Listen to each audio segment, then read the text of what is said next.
Botox और botulinum toxin क्या है? बोटॉक्स एक इंजेक्टेबल ट्रीटमेंट है जो हेल्प करता है इन मसल रिलैक्सेशन को। वो मसल रिलैक्सेशन से क्या होता है, जब हम कॉन्स्टेंटली कोई एक्सप्रेशन देते हैं, जैसे कि हम फ्राउन करते हैं या फिर आईब्रोज एलिवेट करते हैं या फिर स्माइल करते हैं, तो जो लाइंस बनती हैं उनको बोटॉक्स बनने से रोकता है। ये कैसे काम करता है? वो मसल्स को रिलैक्स कर देता है, तो जो स्किन मसल्स के ऊपर फोल्ड हो रही होती है वो नहीं होती हैं। इसके अलावा भी बोटॉक्स बहुत सारी जगह यूज़ होता है। तो बोटॉक्स कहाँ कहाँ यूज़ होता है?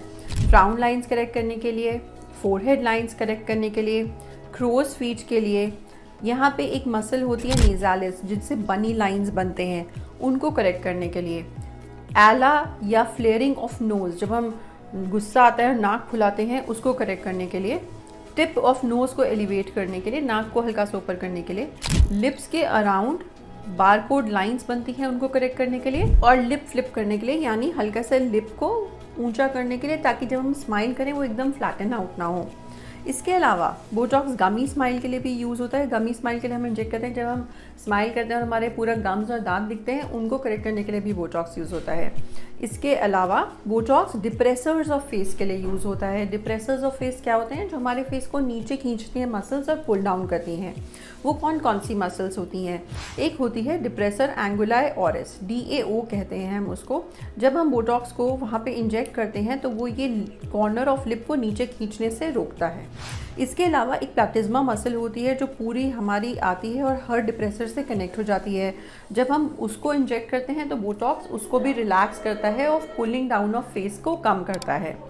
इसके अलावा हम नेफरटीटी करते हैं जो कि एक छोटा वर्जन है प्लैटिज्मा बोटॉक्स करेक्शन का।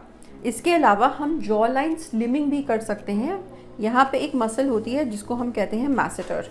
ये मसल जो है, जब हम इसमें बोटॉक्स इंजेक्ट करते हैं तो वो उस मसल को रिलैक्स कर देता है और हमारे फेस को स्लिम डाउन कर देता है, पतला कर देता है। इसके अलावा यहाँ पे एक ग्लैंड होता है जिसको हम कहते हैं पैरोटिड ग्लैंड। जो लोग बहुत ज़्यादा, जिनके सलाइवा निकलता है, थूक निकलता है, या फिर जो बहुत अल्कोहल पीते हैं, उनमें ये ग्लैंड बड़ा हो जाता है। जब हम इस पैरोटिड ग्लैंड को में बोटॉक्स इंजेक्ट कर देते हैं वो उसको भी श्रिंक कर देता है। इसके अलावा भी बोटॉक्स बहुत चीज़ों में यूज़ होता है, जैसे कि हाइपरहाइड्रोसिस। हाइपरहाइड्रोसिस क्या होता है? जब एक्सेसिव स्वेटिंग होती है, बहुत ज़्यादा पसीना निकलता है, जैसे कि आपके पाम्स में से या फिर आपके हाथों में और या फिर आपके अंडर आर्म्स में बहुत स्वेटिंग होती है और आपको एम्बैरेसिंग लगता है, तो आप वहाँ पे भी बोटॉक्स इंजेक्ट कर सकते हैं।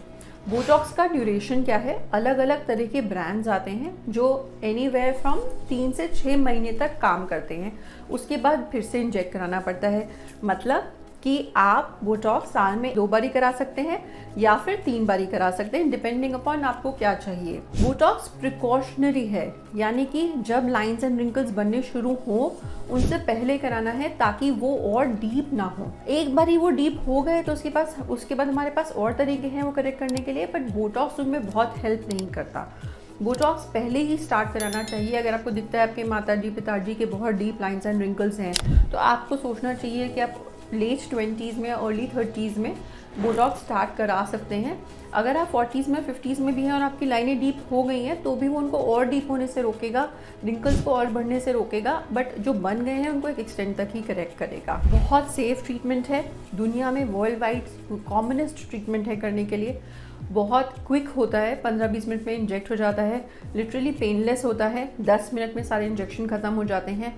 और बोटॉक्स में ये ज़रूरी है कि आप एक स्किल्ड जने से, जिसको पता हो कि कहाँ इंजेक्ट करना है, कैसे इंजेक्ट करना है, कितनी क्वांटिटी इंजेक्ट करना है और कितने डेप्थ पे इंजेक्ट करना है, उस जने से बोटॉक्स इंजेक्ट कराएं। अदरवाइज़ कोई भी आपकी क्वेरी हो, कोई भी क्वेश्चन हो, आप पूछ सकते हैं।